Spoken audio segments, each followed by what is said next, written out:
do Senhor.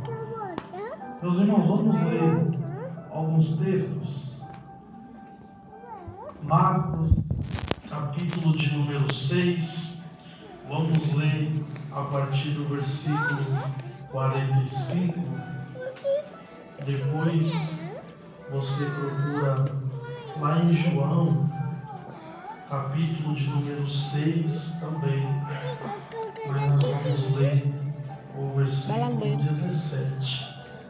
Glórias a Deus. Vamos começar por esse. Vai esperar ele voltar. Marcos capítulo 6. Vamos ler a partir do versículo 45. Que Deus abençoe a vida de todos que estão aqui presentes. E saiba que Deus vai continuar falando conosco nessa noite.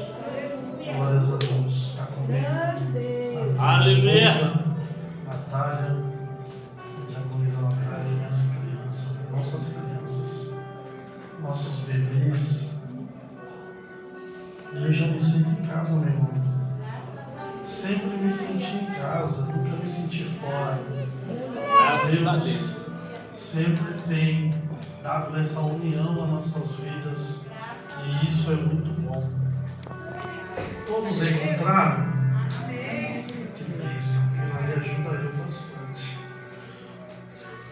Marcos capítulo 6, versículo 45, está escrito: e logo obrigou os seus discípulos para subir no barco e passar adiante para o outro lado, o lado de Betsaida. Repita comigo, Betsaida. Enquanto ele despedia a multidão e tendo-os despedido, foi ao monte para orar.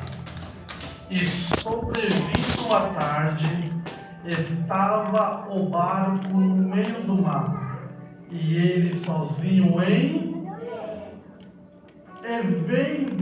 repita comigo, vendo que se fadigavam a remar, porque o vento lhes era contrário, perto da quarta vigília da noite, aproximou-se deles andando sobre o mar, e queria passar adiante. João capítulo 6, versículo de número 17.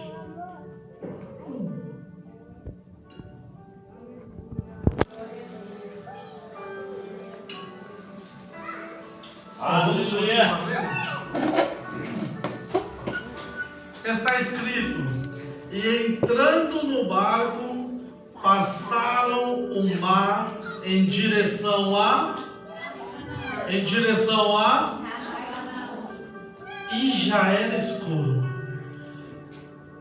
E ainda Jesus não tinha chegado perto deles. E o mar se levantando, porque um grande vento assoprava. E tendo navegado uns 25 ou 30 estádios, viram Jesus andando sobre o mar, e aproximou-se do barco e temeram. Porém, ele lhe disse: sou eu, não temais. Podemos assentar em nome do Senhor Jesus. Aleluia.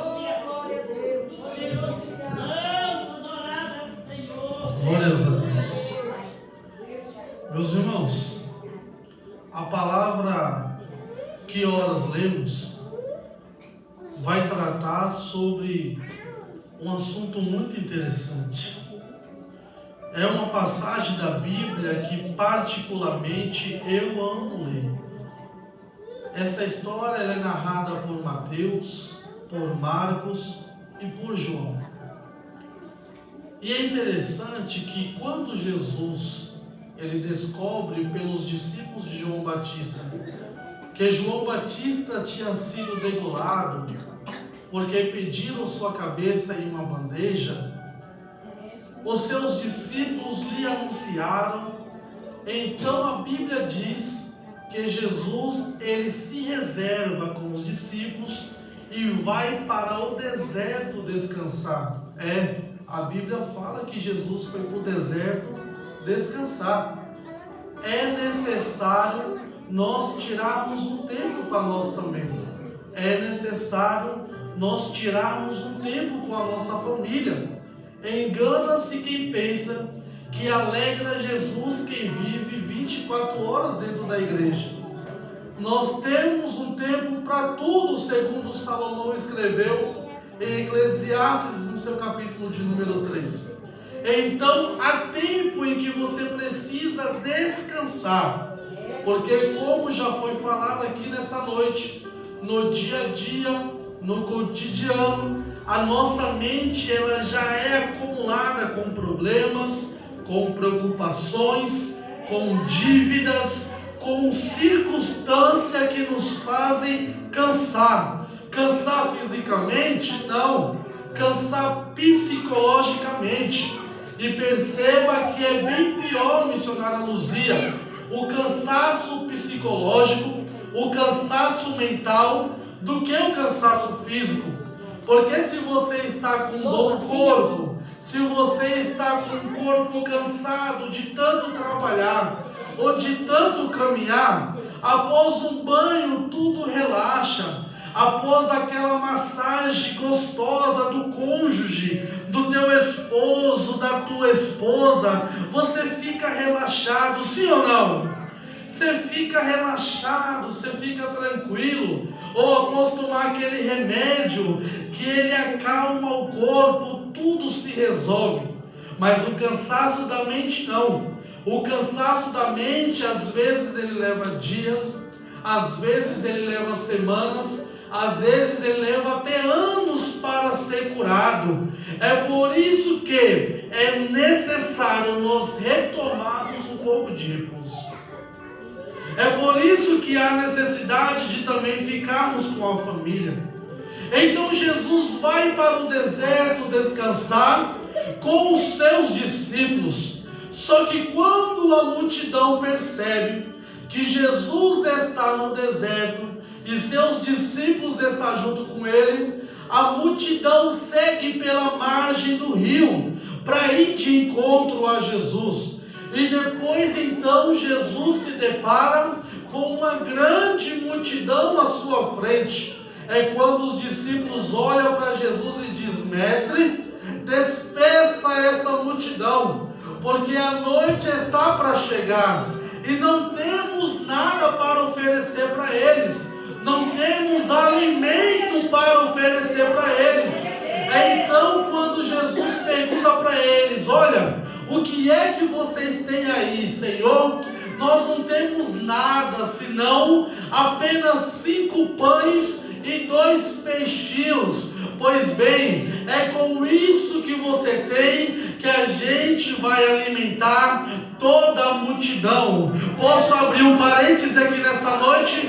Você às vezes vai estar em momentos, em circunstâncias em que você não programou, em que você não se preparou, e é um momento em que você vai perguntar para Deus: Deus, e agora o que é que eu vou fazer? Deus, e agora que atitude eu vou tomar? E Jesus vai responder para você dizendo: o que é que você tem dentro de você? Então usa o que você tem guardado. Você tem louvor, então louva. Você tem palavra, então pregue. Você tem oração, então ore. Você tem boca para profetizar, então profetiza, mas não fique parado, diz o Senhor. Use o que você tem no momento em que você está, para que o nome de Deus seja glorificado. Aleluia. Então a Bíblia diz que Deus, ele multiplica o pão e o peixe, e Jesus consegue alimentar uma multidão de quase 5.000 homens, sem contar mulheres e crianças. Então se inicia o texto que nós lemos. Logo depois, Jesus vai despedir a multidão. Jesus alimenta, faz a multiplicação dos pães e peixes. E ele despede a multidão. Só que Jesus fala com os discípulos: entra no barco e vão para a cidade de Betsaida. Enquanto isso, eu vou despedir a multidão. E os discípulos então entram no barco e Jesus despede a multidão. E quando Jesus despede a multidão, ele sobe no monte para orar sozinho. Vou repetir: depois que Jesus despede a multidão, ele sobe ao monte e vai orar sozinho. Lindo é, meus irmãos, quando a gente estamos na igreja e clamamos com alta voz. Lindo é quando se deparamos com situação e não temos medo de falar com o Senhor, de clamar ao Senhor. Mais lindo é quando você está na porta do seu quarto, dentro do seu quarto, no secreto, no oculto, no escondido, e aí você fala com o papai. Porque às vezes nós só oramos dentro da igreja, nós só falamos com Deus dentro da igreja, mas eu ouvi uma coisa que isso impactou meu coração, que diz: o segredo da oração é orar em segredo. É quando você está no quarto sozinho, é quando está só você e Jesus. Aí não tem ninguém para te atrapalhar, aí não tem ninguém para te ouvir, é um particular de só você e Deus. É nesse exato momento que grandes coisas são reveladas, é nesse exato momento em que o particular se inicia, é nesse exato momento que uma intimidade começa a crescer com Deus. É quando estamos orando só.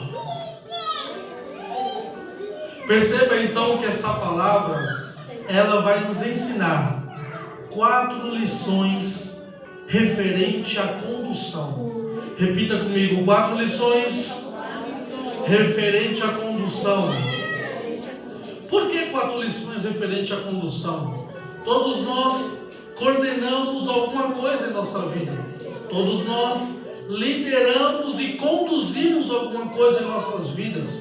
O pastor Boni, ele conduz o ministério diante do trono, ele é o anjo da igreja. A missionária Luzia, ela conduz o círculo de oração junto com todas as irmãs e a igreja. Talvez você coordena e lidera a sua casa, o seu filho, ou tem um cargo no serviço também de liderança. Pastor, não me identifiquei com nenhuma dessa situação. Tá bom, então você coordena e lidera a sua própria vida. É você que decide o que vai fazer com ela. Então todos nós temos que aprender como conduzir a nossa vida, como conduzir à frente de alguma coisa, como conduzir algo com Jesus dentro do barco. E a primeira situação, a primeira lição que nós extraímos do texto, do autocontrole dentro do barco. Ou seja, quando estamos dentro do barco, a primeira lição que temos que ter é saber se posicionar e ter o autocontrole. Por que o autocontrole, pastor? Porque às vezes o barco, nós vamos navegando e se deparamos com algumas situações que vai assombrar a nossa vida, que vai assolar o nosso barco. E se você não tiver o autocontrole na sua vida, você se desespera. Se você não tiver o autocontrole na sua vida, você fica desesperado. Você quer pular do barco, você quer abandonar o barco. A Bíblia diz que este não é o primeiro vento que o barco assopra. O primeiro vento, Jesus estava na polpa dormindo. Só que agora este segundo vento, Jesus está lá no monte e os discípulos estão remando sozinho. Então agora ele se depara uns com os outros, vê que o vento está se levantando e eles ficam atônitos, ficam preocupados, sem saber o que fazer, sem saber para onde ir. É por isso que na situação de nossas vidas há necessidade de nós termos o autocontrole. Êxodo no seu capítulo versículo 2 e 3, o povo clamava a Moisés, dizendo: Moisés, você tirou a gente lá do Egito para morrer de fome no deserto, Moisés. Você tirou nós do conforto do Egito para que nós passássemos necessidade no deserto. Se Moisés não tivesse o autocontrole, ele já tinha abandonado tudo e seguido sua vida sozinha. Se Moisés não tivesse o autocontrole, ele tinha reclamado, batido de frente, ele tinha discutido, falado, tentado se justificar. Mas quando o crente tem o autocontrole na sua vida, o vento bate, a tempestade bate, e o que ele faz? Ele socorre a Jesus. Quando a tempestade entra dentro do seu barco, o autocontrole diz: eu confio em Jesus que está me guiando no barco. Tenha o autocontrole, não se desespera.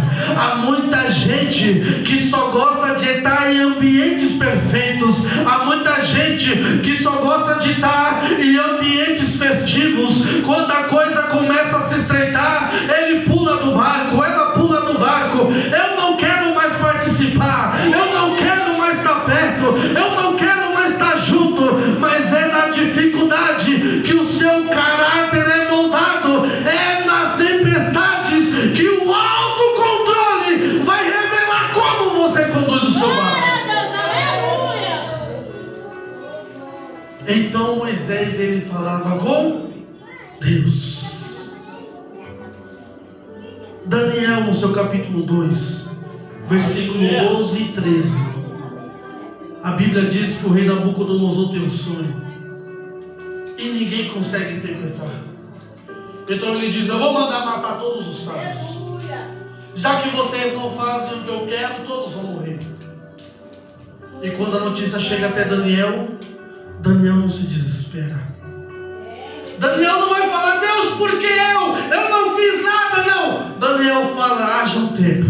Fala para ele: me dá só um tempo. Para que você quer tempo, Daniel? Porque eu vou falar com aquele que faz o que um homem não pode fazer. Quando as coisas estão difíceis, o autocontrole, ele te faz caminhar, ele te faz prosseguir, e você não pula do barco. Aleluia. Então a tempestade batia, o vento batia, mas os 12 discípulos permaneciam dentro. Não saia do barco, não. Não saia de onde Jesus te colocou, não. Não saia da posição que Ele te deu, não. Se Ele confiou, continua. Tenha o autocontrole. Segunda lição que nós temos que ter na condução de um barco é a obediência. É a obediência. Não adianta nós queremos dizer que estamos conduzindo o barco com Jesus se nós não obedecemos o que Jesus fala. Não adianta dizer que nós estamos no barco com Jesus se nós não obedecemos a ordem de que mandou prosseguir. Perceba que Jonas, no seu capítulo 1, versículo de número 3, a Bíblia fala Deus fala para Jonas ele ir pregar na cidade de Nínive. Jonas, ele não obedece a Deus, compra uma passagem e caminha a Tarsus. No meio do mar, tempestade, levanta. Por que, pastor? Porque eu não obedeço. Então você percebe que a obediência, ela te faz prosseguir, ela te faz ir adiante. Perceba que 1 Samuel capítulo 15, versículo 22, Deus manda Saul matar todos os amalequitas, acabar com o povo idólatra. Só que ele faz pacto com eles, ele pega coisas deles como presente e não obedece a Deus. É quando Samuel revela a ele que Deus já tinha rejeitado, porque não adianta você cantar, pregar, profetizar, dizer que é crente, se não obedece a Jesus, pastor. Mas eu estou na igreja de dia, de tarde, de noite. Se não está valendo de nada, pastor, mas eu oro, me consagro, eu louvo, eu prego, eu profetizo, mas se não obedece, não está valendo de nada. Então Saul, quando descobre que ele não ia mais ser rei, que Deus já tinha rejeitado, ele pega seu filho e vai querer sacrificar o Senhor. É quando Samuel fala: Saul, é melhor obedecer do que se sacrificar. Tem que ter obediência. Perceba que o texto que ora lemos, a Bíblia fala que Jesus obrigou os discípulos a entrar dentro do barco em caminho a Betsaida. Só que João vai narrar que quando eles estão no meio do mar, estão remando com dificuldade, eles estão em caminho a Cafarnaum, ou seja, Jesus deu uma ordem, os discípulos fizeram outra. É por isso que o vento estava contrário. Todas as vezes que o vento se levantar em sua vida, quando você perceber que a tempestade é contrária, que está com dificuldade para remar, não é Deus querendo te matar, não é Deus querendo te punir, é simplesmente te levando para a direção correta. Você está caminhando para o lado errado, você está indo para o lado errado. Eu vou soprar o vento para te levar para a direção que eu quero, diz o Senhor. Então perceba que se não tiver obediência, as águas começam a entrar a ponto de afundar. Glória a Deus, aleluia, Jesus. Quando você não obedece, você perde o desejo de vir para a igreja. Quando você não obedece, você perde o desejo de louvar, de pregar, de dar glória a Deus. Perde o desejo de ser crente. Porque quando você não vai no caminho certo, você rema, mas não sai do lugar. Porque está indo na direção errada. Por isso que a Bíblia diz que o vento ele soprava ao contrário ao barco. Porque era para ir para Betsaida, o lado leste do rio. Mas eles estão indo para Cafarnaum, para onde Deus não mandou. Então a segunda lição que extraímos do texto é a obediência. Se não houver obediência, não vale de nada. De nada. E a terceira coisa, deixa eu aproximar que o tempo já foi embora. A terceira coisa, e essa dói um pouco, que nós precisamos ter para que o barco seja conduzido de uma forma cautelosa, de uma forma progressiva, é a comunhão, é a união. E é o que mais está faltando nas igrejas. Aleluia! É como eu já disse, as coisas começam a pular, eu pulo do barco. As coisas começam a estreitar, eu não quero mais. Eu não vou mais com a cara dessa irmã. Eu não vou mais com a cara desse irmão. É por isso que tem igrejas que passam 10, 20, 30, 40, 50 anos e não saem do lugar. É por isso que às vezes a nossa vida, nós pedimos para Deus e permanecemos no mesmo lugar. Porque não estamos tendo comunhão. O poder da comunhão, ele é tão forte, meu irmão, ele é tão grande, que a Bíblia fala que se dois concordar em um só pensamento, assim Deus fará. Você está entendendo? Mas quando viemos para a igreja com pensamento de discórdia, com pensamento de desunião, as coisas não fluem. O vento sopra, a água entra dentro do barco, a ponto do barco quase afundar. Mas tem um segredo: o barco não afunda quando a igreja está unida. O barco não afunda quando a igreja persevera em comunhão. Pastor, me prova, eu provo. Atos capítulo 2, versículo 1, 2, 3 e 4. A igreja estava reunida em um só lugar, em um só pensamento, em um só comunhão. Quando de repente o vento sobreveio, invadiu toda a casa e todos foram cheios do Espírito Santo de Deus. Quando há comunhão, há o de repente.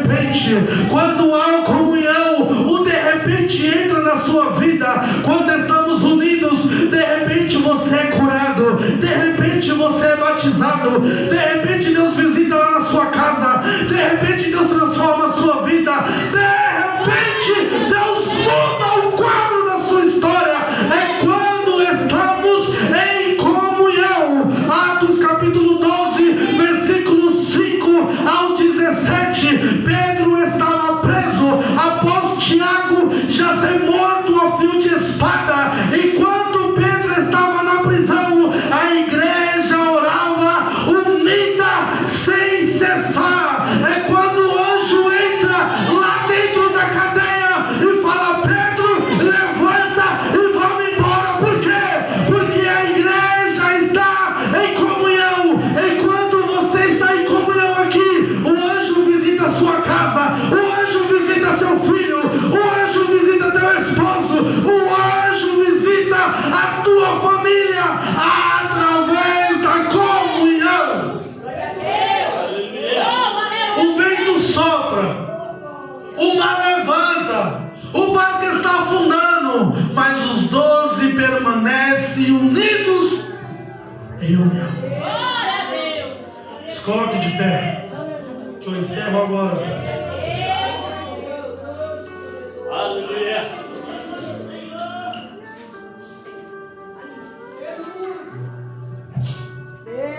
Depois eles remar com dificuldade. Depois do barco estar quase afundando. Depois de Jesus estar lá no monte, vendo tudo, observando tudo, a Bíblia diz que Jesus ele vinha caminhando por cima.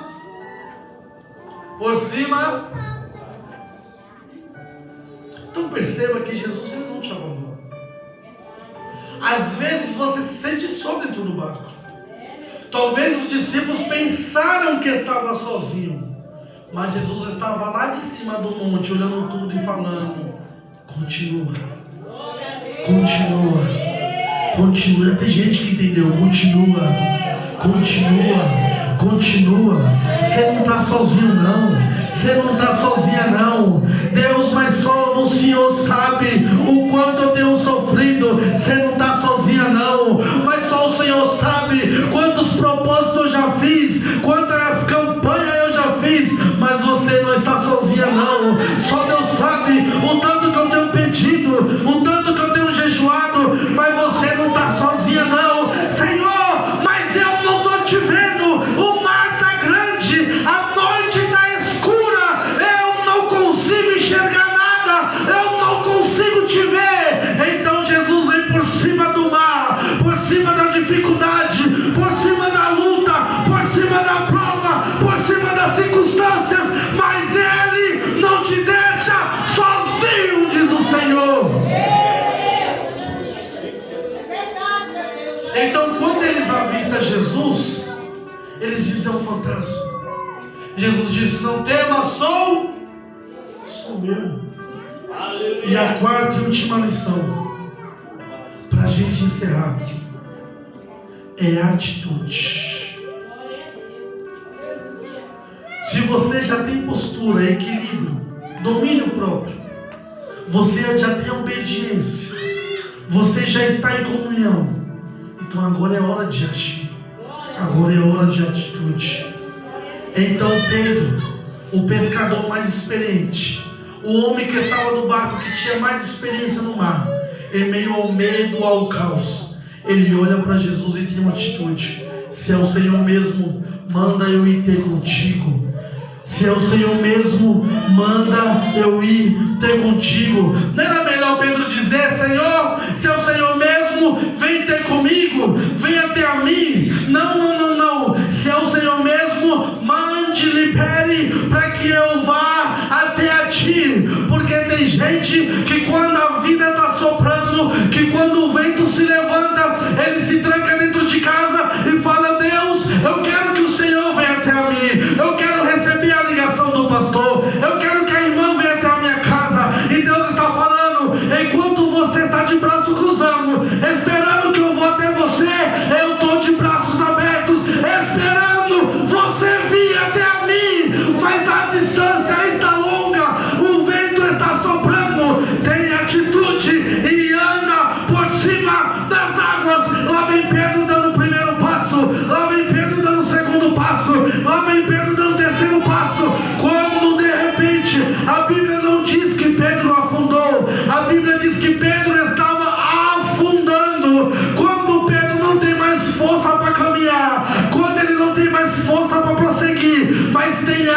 atitude, Jesus pega na mão de Pedro, levanta ele e diz: não tema, pois eu estou contigo.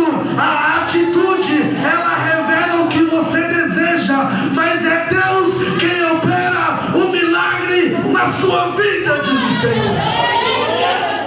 Tem atitude, tem atitude. Está na hora de você parar de reclamar e começar a encher a sua boca de atitude e dizer: Deus, Ele vai operar. Para de reclamar que está faltando na sua vida e comece a agradecer pelo que você ainda não viu, pelo que você ainda não ouviu e nem chegou ao seu coração, mas Deus já tem separado para você. A promessa vai se cumprir, o tempo vai chegar, o tempo está chegando. Deus está dizendo para alguém aqui nessa noite: já estamos no 6º mês do ano. Você está remando com dificuldade, você está remando com fraqueza, mas permaneceu com autocontrole, com obediência, com união. Agora é hora de ter atitude, porque ainda esse ano de 2026 Deus vai cumprir a promessa que Ele fez na sua vida, diz o Senhor.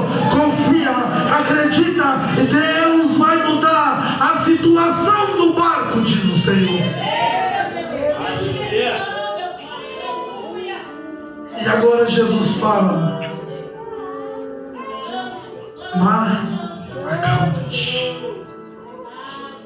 Vento, aquieta-te. E quando eles repararam, Jesus já estava na frente do barco. Você percebeu que Jesus vinha caminhando por cima do mar e eles se assustam? Mas quando o mar se acalma, quando a tempestade abaixa, quando o navio fica parado, o barco ele fica parado, eles olham e percebem que Jesus já está na frente do barco. Porque quando você parar de enxergar só as provações, só as dificuldades, só as lutas, só as provas, e você parar para enxergar Jesus, você vai entender que Jesus sempre esteve na frente de tudo. Jesus sempre esteve na frente de tudo. Você não está vendo, mas Jesus já está se cumprindo aquilo que Ele falou, que nos últimos dias muitas pessoas iam se esfriar, nos últimos dias muitas pessoas iam escarnecer do nome dEle, nos últimos dias iam se levantar falsos profetas, mas também nos últimos dias permaneceria uma igreja inabalável, uma igreja que ainda acredita, uma igreja que ainda tem fé, uma igreja